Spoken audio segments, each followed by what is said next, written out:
नमस्कार, मैं हूं आमिल बेग। आप देख रहे हैं सिटी बुलेटिन न्यूज। पेश हैं आज के प्रमुख समाचार। यूं तो शहर में जाम लगने की समस्या आम है। चाहे मकबरा हो, फतेहगंज हो, रिकाबगंज हो, चारों तरफ दिन भर में कहीं न कहीं जाम जरूर लगता है। लेकिन आज जाम की सबसे भयानक स्थिति रिकाबगंज चौराहे से हनुमानगढ़ी रिकाबगंज तक देखने को मिली। मरीजों से लेकर के आम जनमानस जाम में फंसे दिखे। यातायात विभाग का कोई भी जिम्मेदार सिपाही या कोई अधिकारी इस दौरान नजर नहीं आया। तस्वीरें आप देख सकते हैं, रिकाबगंज चौराहे से पुलिस लाइन तिराहे तक इतना लंबा जाम लगा रहा और सबसे खास बात यह रही कि इसमें एम्बुलेंस फंसी थी, तो मरीजों को सड़क पर ही उतार लिया गया और स्ट्रेचर के सहारे उन्हें जिला चिकित्सालय ले जाया गया। एम्बुलेंस का सायरन लगातार बजता रहा, लेकिन रास्ता मिले तो कैसे मिले। तस्वीरें देखें आप, रिकाबगंज चौराहे से लेकर के पुलिस लाइन तिराहे तक की ये तस्वीर। रेंग रेंग कर यातायात आगे बढ़ रहा था। जो जिधर से पा रहा था गली कूचे का रास्ता अपना रहा था, लेकिन घंटों लगे इस जाम में यातायात पुलिस कहीं नजर नहीं आई। यातायात पुलिस केवल चौराहों पर खड़े होकर के वाहनों का चालान करती है, लेकिन जाम से निजात दिलाने की मानो वह अपनी जिम्मेदारी को समझती ही नहीं है। एक कांस्टेबल भी अगर यहां होता तो शायद घंटों लोग आज जाम में ना फंसे होते। एम्बुलेंस की सायरन बजती रही, लेकिन वो भी नक्कार खाने में तूती की आवाज बनकर रह गई। मरीजों को सड़क पर ही उतारकर जिला चिकित्सालय ले जाया गया स्ट्रेचर के सहारे। तस्वीरें हम आपको दिखा चुके हैं। आगे की जो तस्वीरें आप देख रहे हैं वो यही तस्वीरें हैं, और ऐसी तस्वीर जो आप देख रहे हैं हो सकता है इसमें आज आप भी फंसे रहे हों, लेकिन यातायात पुलिस कहीं भी नजर नहीं आई। वैसे भी मकबरा नाका इलाका हो या फिर फतेहगंज चौक का इलाका हो, चारों तरफ जाम लगता है, लेकिन यातायात पुलिस कहीं भी नजर जब जाम लगता है तो नहीं आती है। आए दिन हम आपको दिखाते हैं कि यातायात पुलिस ने आज दर्जनों वाहनों का चालान किया।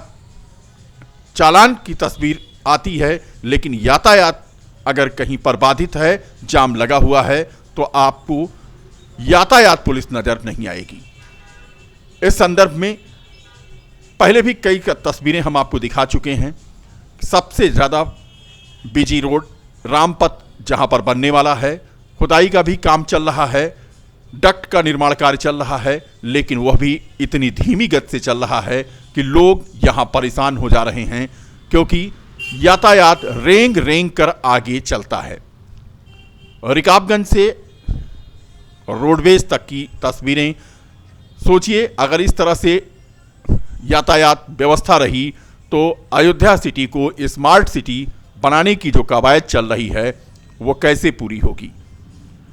चौराहों पर सिग्नल लगा दिए गए हैं, लेकिन इलेक्ट्रॉनिक सिग्नल कहीं पर काम करते हैं, कहीं नहीं करते हैं। खासतौर पर पुलिस लाइन तिराहे पर तो महीनों से सिग्नल बंद है। कारण है बगल में खुदाई का काम चल रहा है, डक्ट का निर्माण कार्य चल रहा है, लेकिन यहां पर यातायात पुलिस की व्यवस्था न होने की वजह से लोग परेशान रहते हैं। जिला अस्पताल पड़ता है इस रास्ते पर, मरीज परेशान होते हैं। बीकापुर कोतवाली में आज एक दरोगा के खिलाफ ही अश्लील हरकतें करने का मुकदमा दर्ज हुआ है। बता दें कि इनायतनगर थाने में तैनात उप निरीक्षक केपी यादव विवेचना के सिलसिले में बीकापुर कोतवाली क्षेत्र के कोछा गांव पहुंचे तो मुकदमे के अभियुक्त की मां के मायाजाल में फंस गए। अश्लील हरकतों का आरोप लगाते हुए महिला ने जब गुहार लगाई तो गांव के अन्य लोगों ने मिलकर दरोगा जी की जमकर धुनाई कर दी। मामला स्थानीय कोतवाली में गया और रात भर की चकल्लस के बाद सुबह दरोगा जी के खिलाफ महिला की तहरीर पर छेड़खानी का मुकदमा लिख करके गिरफ्तार कर लिया गया। गिरफ्तारी के बाद फजीहत से बचते हुए बीकापुर पुलिस ने गिरफ्त में आए दरोगा केपी यादव का मेडिकल परीक्षण करवाकर न्यायालय के समक्ष पेश किया। उधर दूसरी ओर घटना को लेकर ग्रामीणों में तरह तरह की चर्चाएं और दहशत का माहौल है। घटना के बाबत कोई कुछ बोलने से बच रहा है, जबकि पुलिस रिकॉर्ड बता रहा है कि दरोगा इनायतनगर थाने के एक मुकदमा जिसकी संख्या 91/23 है, जो गैंगरेप का मुकदमा है, जिसमें कोतवाली क्षेत्र के एक कोछा गांव का अभियुक्त है और इस मुकदमे में हाई कोर्ट से स्टे भी है। पुलिस का कहना है कि दरोगा इस मुकदमे के विवेचक थे तथा सादी वर्दी में अभियुक्त गण के घर गए थे। फिलहाल इस संवेदनशील प्रकरण को लेकर बीकापुर में चर्चाओं का बाजार गर्म है। आज दिनांक 9 अप्रैल को थाना बीकापुर पर एक महिला द्वारा यह तहरीर दी गई कि थाना इनायत नगर पर तैनात एक उप निरीक्षक द्वारा उनके साथ गलत हरकत की गई है। तत्काल अभियोग पंजीकृत कर किया गया समुचित धाराओं में आगे कार्रवाई की जा रही है। जिले की बीकापुर कोतवाली क्षेत्र के चांदपुर बाजार में मोनू जनरल स्टोर पर करीब 4-5 हथियारबंद लोगों ने धावा बोलकर दुकान के मालिक को लहूलुहान कर दिया और 9-2-11 हो गए। घटना की सूचना मिलने पर पुलिस पहुंची और अभियुक्तों की गिरफ्तारी के लिए छापेमारी शुरू कर चुकी है। घायल अवस्था में दुकानदार प्रभाकर पांडे को सीएचसी बीकापुर में भर्ती कराया गया है। अयोध्या में 14 कोसी परिक्रमा मार्ग के चौड़ीकरण की प्रक्रिया चल रही है। तस्वीरें देखें, जनौरा क्षेत्र की यह तस्वीर है।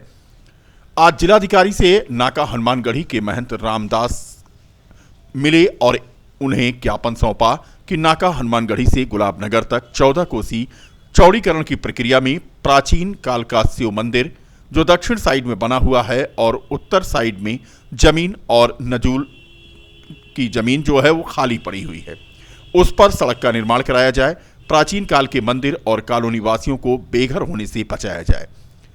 जिलाधिकारी ने आश्वासन दिया है मौके की जांच होगी, खाली पड़ी सरकारी जमीनों पर सड़क का निर्माण कराया जाएगा।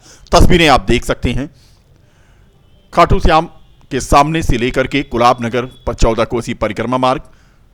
बाएं तरफ आप देखें लोगों के मकान बने हुए हैं जो रजिस्ट्री शुदा हैं और दाहिनी तरफ सड़क के नजूल की खाली जमीन पड़ी हुई है। इसी पर मांग चल रही है कि दाहिनी तरफ रोड को बढ़ा दिया जाए, रोड की चौड़ाई को दाहिनी तरफ रखा जाए जिससे बाईं तरफ जो मकान बने हुए हैं, प्राचीन शिव मंदिर आ रहा है, वो बच जाए, लोगों को परेशानी ना हो। फिलहाल ये मामला तूल पकड़ चुका है। नाका हनुमानगढ़ी के महंत की अगुवाई में दर्जनों कॉलोनी वासी इस मुहिम में लगे हुए हैं कि 14 कोसी परिक्रमा मार्ग की जो चौड़ाई है वो खाली पड़ी जमीन की तरफ जाए, जिससे इस लाइन में लगभग 80 से अधिक परिवारों के मकान हैं जो बच जाएं। तस्वीरें दाहिनी तरफ की आप देख सकते हैं, खाली पड़ी है जमीन और बाईं तरफ लोगों के घर हैं। नगर निकाय चुनाव की तारीखों की घोषणा होने के बाद सोमवार को बीकापुर तहसील एवं पुलिस प्रशासन एक्शन मोड में दिखाई दिया। उप जिलाधिकारी बीकापुर प्रशांत कुमार और क्षेत्राधिकारी बीकापुर डॉक्टर राजेश तिवारी ने बैठक करके आगामी चुनाव के मद्देनजर रणनीतियों का खाका तैयार किया। इस दौरान नगर पंचायत प्रशासन दिन भर नगर क्षेत्र में लगे पोस्टर और होर्डिंग पर अपना चाबुक चलाता दिखा। क्षेत्राधिकारी डॉक्टर राजेश तिवारी ने बताया कि एसडीएम के साथ उन्होंने बिरारी माफी, नासिरपुर मूसी सहित आधा दर्जन मतदान केंद्रों का निरीक्षण किया। उन्होंने बताया कि चुनाव के मद्देनजर की जा रही किसी कीमत पर असामाजिक तत्वों को चुनाव में गड़बड़ी करने नहीं दिया जाएगा। उन्होंने कहा कि शराब माफियाओं पर भी स्थानीय पुलिस की पैनी नजर है।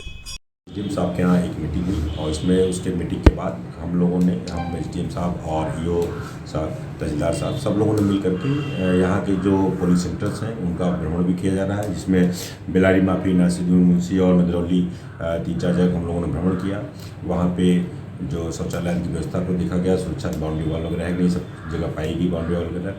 तो इस तरह से एक तरह से चुनाव की तैयारियों को लेकर के जो मीटिंग की गई उसके अंदर उन्होंने भ्रमण किया। साथ ही साथ जो पोस्टर बनने यहाँ पे लगाए गए हैं उनको भी हटाने का काम चल रहा है।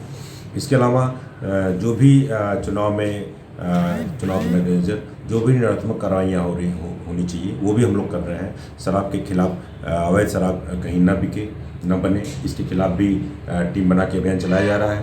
साथ ही साथ जो भी शरारती तत्व चुनाव में बाधा पहुँचाने की कोशिश करेंगे उनके खिलाफ कड़ी से कड़ी कार्रवाई की जाएगी।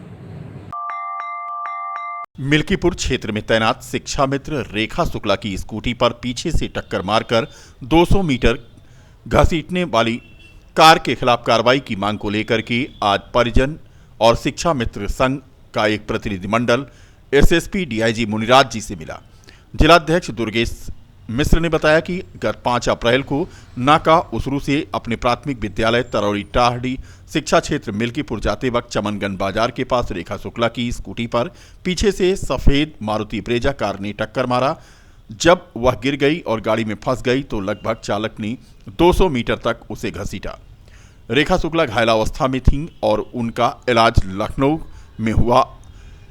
उन्होंने कहा कि शिक्षा मित्र संघ का प्रतिनिधिमंडल आज एसएसपी से मिला है और कार्रवाई की मांग की है। पुलिस अधीक्षक सर से मेरी मां का एक्सीडेंट 5 अप्रैल को ब्रिजा कार से सुनील कुमार यादव ने किया है, तो वो हॉस्पिटल में एडमिट है। उनकी स्थिति बहुत गंभीर बनी हुई है। इनायतनगर थाना में हमने FIR दर्ज कराई थी, बट वो कोई कार्रवाई नहीं कर रहे थे, तो इसी संदर्भ में हम सर से मिलने आए थे। सर ने आश्वासन दिया है कि उनके खिलाफ जल्द से जल्द कार्रवाई की जाएगी और पहले उनकी गाड़ी सीज की जाए। हम उनकी कार्रवाई से बहुत संतुष्ट हैं। अयोध्या के Jayanand special teacher training institute द्वारा डॉक्टर राम मनोहर लोहिया अवध विश्वविद्यालय के संत कबीर सभागार में आयोजित 3 दिवसीय राष्ट्रीय सेमिनार CRE के कार्यक्रम का समापन हो गया। कार्यक्रम के राष्ट्रीय सेमिनार के आयोजक डॉक्टर मनोज कुमार यादव ने बताया कि दिल्ली से रेणु मोहन और संदीप कुमार उपाध्याय ने दृष्टिबाधित दिव्यांगों को लेकर विस्तार पूर्वक यहां पर जानकारी दी। सेमिनार के समापन अवसर पर प्रोफेसर सुदीप कुमार दुबे, CRC गोरखपुर की नागेंद्र पांडे, दुर्गाबाई रिहेबिलिटेशन इंस्टीट्यूट से आए सुजीत कुमार दुबे तथा डॉक्टर कृष्ण कुमार मलिक, डॉक्टर रश्मि रंजन आदि मौजूद रहे। अभी तक जो है उद्घाटन के अवसर पर डॉक्टर शकुंतला मिश्रा यूनिवर्सिटी से प्रोफेसर RR सिंह जी आए थे और उन्होंने ख़ास तौर से NEP के बारे में, जो राष्ट्रीय शिक्षा नीति है, उसके बारे में विस्तार पूर्वक बताया और दिव्यांगता के क्षेत्र में भिन्न भिन्न नई जो भी नीतियाँ देश में लागू, उसके बारे में खूब विस्तार पूर्वक बताया। और कल जो है हमारे यहाँ दिल्ली से आई थी रेणु मोहन जी ने, उन्होंने दृष्टिबाधित दिव्यांग व्यक्तियों के बारे में विस्तार पूर्वक बताया। संदीप कुमार उपाध्याय जी दिल्ली से आए थे, उन्होंने विस्तार पूर्वक बताया। और आज का तीनों दिन में सबसे ज़्यादा आज का जो लेक्चर्स है वो बहुत ही इम्पोर्टेंट है। इसमें जो है ये राष्ट्रीय स्वयंसेवक संघ द्वारा पथ संचलन का आयोजन किया गया। GIC से गढ़वेशधारी स्वयंसेवक पथ संचालन करते हुए निकले। स्वयंसेवकों के पथ संचलन में शक्ति प्रदर्शन, अनुशासन, एकता और राष्ट्रीय भक्त के रंग दिखाई दिए। पथ संचलन GIC से निकलकर कसाबबाड़ा, जनाना हॉस्पिटल, रिकाबगंज चौक, सुभाष नगर, फतेहगंज होते हुए वापस GIC पहुंचकर समाप्त हुआ। GIC से गढ़वेश में निकले स्वयंसेवकों को देखने के लिए भीड़ जमा हो गई। स्वयंसेवकों का अनुशासन सभी को प्रभावित कर रहा था। इस दौरान स्वयंसेवकों द्वारा प्रस्तुत बैंड की ध्वनि शक्ति को प्रदर्शित कर रही थी। पथ संचलन में छोटे बच्चे से लेकर बुजुर्ग स्वयंसेवक शामिल रहे।